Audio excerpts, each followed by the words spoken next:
পাইছি। সিডির খবর কি? নবীও আপনার নামটা পোস্টারে কেন আগে? সিডিটা পড়িবার আগে সে ছিঁড়ে ফেললে। নবীজি শুনে সাহাবীরকে সান্ত্বনা দেওয়ার জন্য বদদোয়া দিলেন, মাজ্জাকাল্লাহু মুলকাহু, যে আমার চিঠিকে ছিঁড়ে ফেলছে, চিঠির অসম্মান করেছে, আল্লাহ তুমি তার রাজত্ব টুকরা টুকরা করে দাও। ছোট্ট সোনামণিদের কলিজা ছিদ্র করেছ, তোমাকে ছিদ্র আল্লাহ করে দিয়েছে, শেষ। অল্প সময় সে 10টাতেও জানে না যে রাজত্ব ছাড়তে হবে।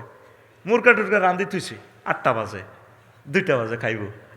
হিয়ানে ঢাকা ইউনিভার্সিটির ফলারা, জগন্নাথ ইউনিভার্সিটির ফলারে মোসা হোলা খাইতে আছে, রান হুইতব 2টা থেকে, আর সিটের মধ্যে হইতে রয়েছে কে? এটা হচ্ছেন আল্লাহ। দেখছেন, পৃথিবীর কেউ জানে না এইভাবে দে 2-3 ঘন্টার ভিতরে যে ঘটনা ঘটবো।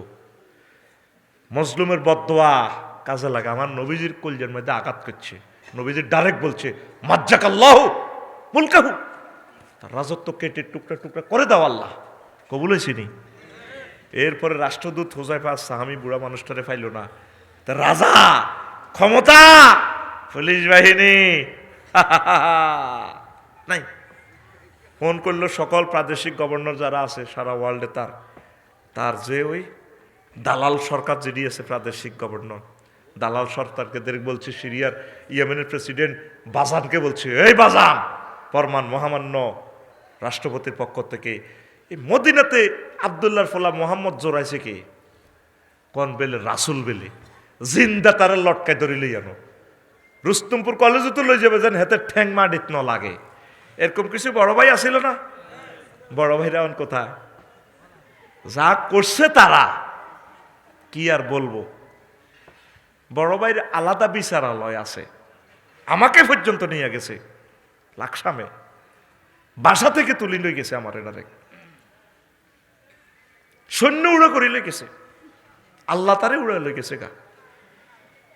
যে ফলা নিয়ে গেছে, এই হাসিবুর রহমান ভাইয়ের গাড়িটা তস করে ফেলছে এই ফলা।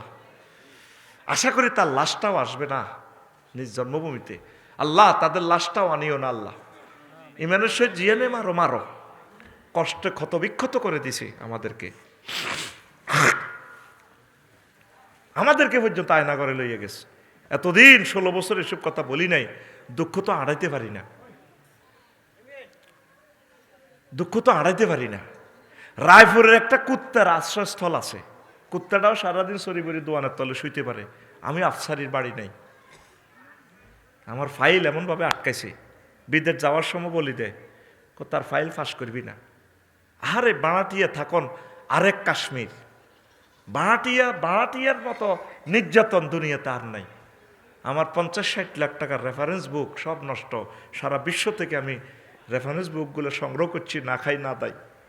এই বাড়া এই বাসাত কয়েক বছর, হে বাসাত কয়েক বছর, বেসারটা না সোয়ারে আজ 53টা কিতাবের আমার ফান্ডুলিপিগুলো নাই।